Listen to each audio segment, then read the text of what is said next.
Mungkin ada yang penasaran, kenapa sampai saat ini dia belum dapat jodoh? Apakah jodoh itu dekat dengan dia ataukah sudah tidak ada jodoh lagi? Maka Allah Subhanahu wa taala menyebutkan di dalam surah Az-Zariyat ayat 49, A'udzubillahi minasyaitonirrajim, wa min kulli syai'in khalaqna zawjain la'allakum tazakkarun. Segala sesuatu yang ada di dunia itu Allah Subhanahu wa taala ciptakan dalam keadaan berpasangan, dalam keadaan memiliki jodoh, agar kita merenungkan, agar kita memikirkan, agar kita senantiasa mengingat asma Allah Subhanahu wa taala. Menarik sekali ketika Allah Subhanahu wa taala dalam surah Az-Zariyat ayat 49 ini bercerita tentang sesungguhnya Allah menciptakan semuanya itu zauzain, berpasangan, ada jodohnya. Tapi Allah tutup dengan la'allakum tadzakkarun, agar kalian banyak menyebut nama Allah, mengingat asma Allah Subhanahu wa taala, merenungkan ciptaan Allah Subhanahu wa taala. Apa kaitan antara tadzakkarun dengan jodoh? Banyak sekali penghalang jodoh. Yang paling besar adalah ketauhidan seseorang kepada Allah Subhanahu wa taala.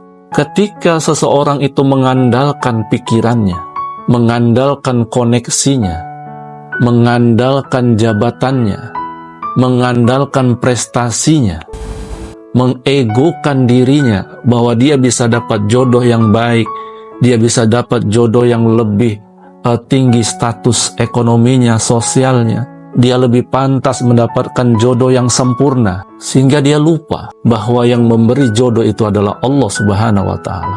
Akhirnya apa? Akhirnya Allah biarkan dia dengan kelelahannya, keletihannya mencari jodoh ke sana kemari. Dan akhirnya di ujung-ujung usianya dia tetap tidak mendapatkan jodoh. Kenapa? Karena dia lupa merenungkan, dia lupa mengingat bahwa semua yang ada di dunia ini Allah lah yang telah menentukan, yang telah memasangkan, yang telah memberikan jodoh-jodohnya. Oleh karena itu, sahabat-sahabat sekalian, jangan lupa kepada Allah Subhanahu wa taala. Jangan sibuk dengan makhluk-makhluk Allah Subhanahu wa taala. Mendekat kepada Allah. Hilangkan ego kita, hilangkan semua sekat-sekat yang membuat kita itu jauh daripada jodoh kita. Fokuslah kepada apa yang dimaui Allah, apa yang dimaui Rasulullah, bukan apa yang dimaukan hawa nafsu kita. Hawa nafsu kita mungkin kepingin jodoh tipe A, tipe B, tipe C, sementara maunya Allah Subhanahu wa taala sudah menentukan bagaimana cara kita mengukur jodoh kita. Rasulullah SAW bersabda, apabila datang ke rumahmu, mendatangi rumahmu, mendatangi kedua orang tuamu, seorang anak muda yang baik agamanya, baik akhlaknya, dan engkau senang dengan agamanya yang baik itu, kau senang dengan akhlaknya yang baik itu, tutup semua pintu-pintu lain. Jadikan itu sebagai ukuran untuk mendapatkan jodoh.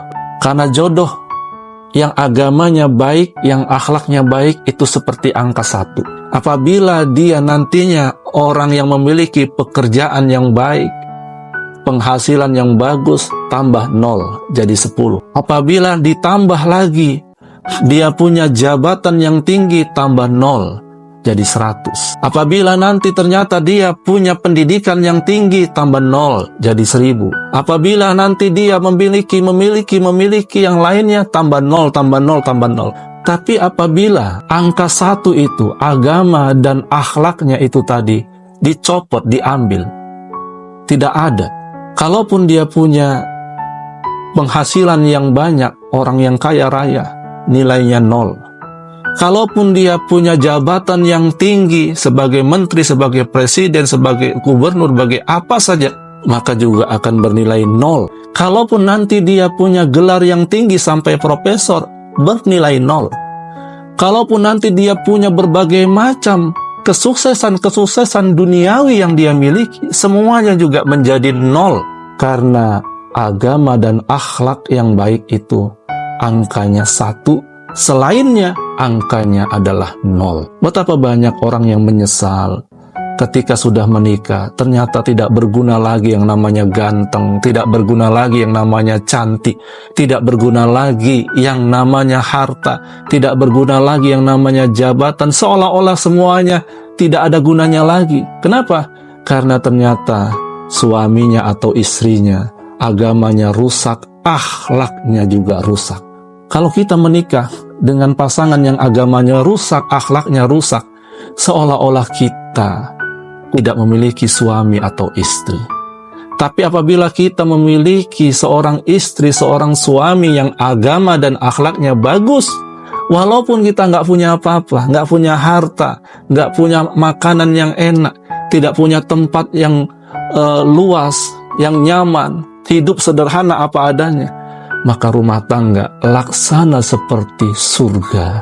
Tapi apabila pasangan kita tidak memiliki agama dan akhlak yang baik, seluas apapun rumah, semewah apapun rumah, semewah apapun kendaraan kita, sebanyak apapun penghasilan kita, fasilitas yang dimiliki, rumah itu seperti neraka, tidak ada artinya. Oleh karena itu, jadikan jodohmu apa yang dimaui oleh Allah, jadikan jodohmu apa yang dimaui oleh Allah, bukan apa yang dimaui oleh nafsumu. Insya Allah, Allah akan bukakan jalan engkau untuk mendapatkan jodoh ketika engkau tadzakkarun, engkau kembali merenungi, mengingat asma Allah, mengingat apa yang dimaukan Allah, mempraktekkan apa yang dimaukan Allah dan Rasulnya. Assalamualaikum warahmatullahi wabarakatuh.